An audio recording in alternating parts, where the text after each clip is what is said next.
ठीक है, ध्यान से सुनो। फर्स्ट इक्वेशन ऑफ मोशन हम डिराइव कर रहे हैं which is v equals to u plus a t. जिन वेरिएबल्स का इस्तेमाल हो रहा है फर्स्ट इक्वेशन ऑफ मोशन में वो है u, v, a और t। जिस ग्राफ का तुम इस्तेमाल करोगे इस इक्वेशन ऑफ मोशन को डिराइव करने के लिए that is a velocity time graph. ठीक है, तो हम एक ऐसी बॉडी कंसिडर कर रहे हैं which is moving with a uniform acceleration small A. ठीक है, स्मॉल ए उस बॉडी का एक्सेलरेशन है, उस बॉडी की इनिशियल वेलोसिटी स्मॉल यू है। वो बॉडी इतने समय के बाद टी समय के बाद फाइनल वेलोसिटी वी अक्वायर कर लेती है। Now our task is to relate all these four variables. ठीक है क्या, है ना, हमारा काम है इन चारों के चारों वेरिएबल्स को रिलेट करना वाया अ सर्टेन इक्वेशन, है ना, which would be known as first equation of motion obviously. ठीक है क्या, तो वो फर्स्ट इक्वेशन ऑफ मोशन कैसे हम लोग ग्राफिकली डिराइव करेंगे ये चीज़ अपने को देखनी है। ठीक है क्या, अब जिस ग्राफ का हम इस्तेमाल कर रहे हैं वेलोसिटी टाइम ग्राफ का, उसका शेप ऐसा ही क्यों है।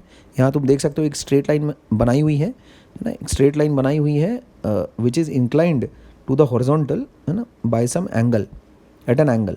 मतलब ये स्ट्रेट लाइन एक एंगल पर है हॉरिजॉन्टल के साथ। ऐसा नहीं है कि ये पैरेलल टू हॉरिजॉन्टल है, ऐसा नहीं है। इसका शेप ऐसा इसीलिए है because the body is moving with uniform acceleration, ध्यान रखना। ठीक है क्या, तो ये ग्राफ सबसे पहले तो बना लिए पट्ट से, है ना। काम क्या करना है, यू, वी, ए और टी के बीच में रिलेशनशिप ढूंढनी है। कुछ नहीं है, डेरिवेशन का कंसेप्ट पहले समझ लो अच्छे से, उसके बाद मैं इसकी आंसर मार्किंग करवा देता हूँ। तो डेरिवेशन बहुत ही सिंपल है। हमें ये बात पता है कि स्लोप ऑफ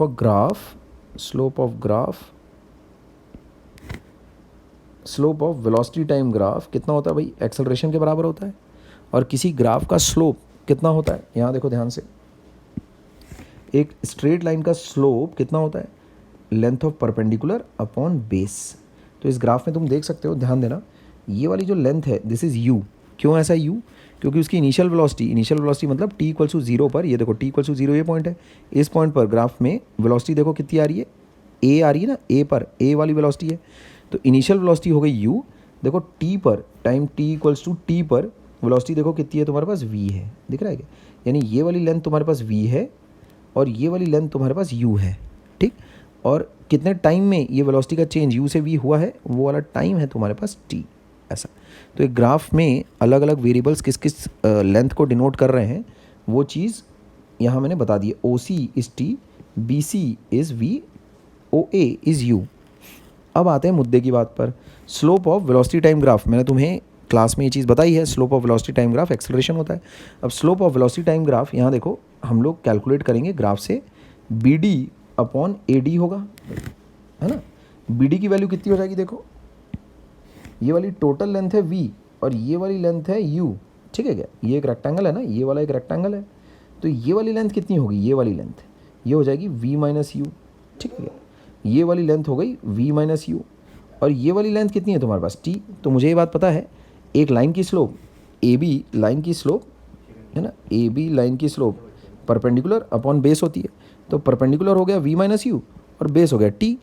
तो एक्सेलरेशन की वैल्यू आ गई परपेंडिकुलर अपॉन बेस। ठीक है, परपेंडिकुलर वाली लेंथ हो गई ये हो गई परपेंडिकुलर की लेंथ और ये हो गई बेस की लेंथ। ठीक है क्या, ये चीज़ तुम्हें मेरे ख्याल में क्लास में बताई गई है बहुत अच्छे से कि किसी लाइन की स्लोप कैसे निकाली जाती है परपेंडिकुलर अपॉन बेस करके। ठीक है, तो बस जैसे ही तुमने ये लिखा एक्सेलरेशन इक्वल्स टू, है ना, perpendicular upon base, slope equals to perpendicular upon base, जैसे ही तुमने ये लिखा automatic first equation of motion इसको रीअरेंज करने से डिराइव हो जाएगी, v equals to u plus a t derive हो जाएगा। तो मेरे ख्याल में तुम्हें एक कंसेप्ट समझ में आ गया फर्स्ट इक्वेशन ऑफ मोशन को डिराइव करने का।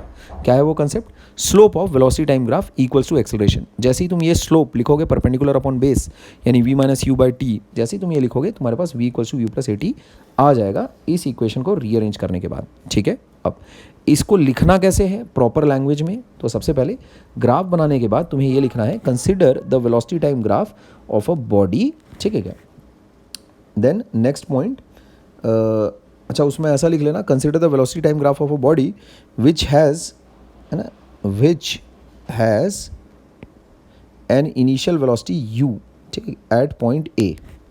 अब उसके बाद नेक्स्ट पॉइंट लिखोगे, there is uniform acceleration a from A to B and after time t its final velocity becomes v, ऐसा। ये 2 पॉइंट्स पहले तो लिख लेना, ठीक है, डेरिवेशन में।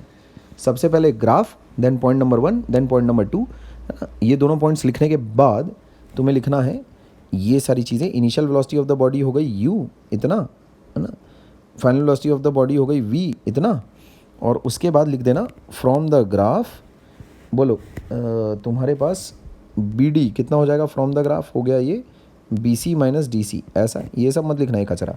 क्या लिखोगे, फ्रॉम द ग्राफ, ये लिख लिया बी डी बराबर B C minus D C, and अपने को पता है बी सी कितना है भाई, हो गया वी, और डी सी कितना है तुम्हारे पास, डी सी है ओ ए के बराबर यानी कि यू, ये हो गया। अच्छा, ए डी बराबर कितना है अपने पास, टी। तो अब उसके बाद तुम ये लिखोगे स्लोप, है ना। उसके बाद फिर तुम ये लिखना, ये सब बंडल हटाओ, ये सब बंडलबाजी, ये सब कोई नीड नहीं है, ठीक है क्या।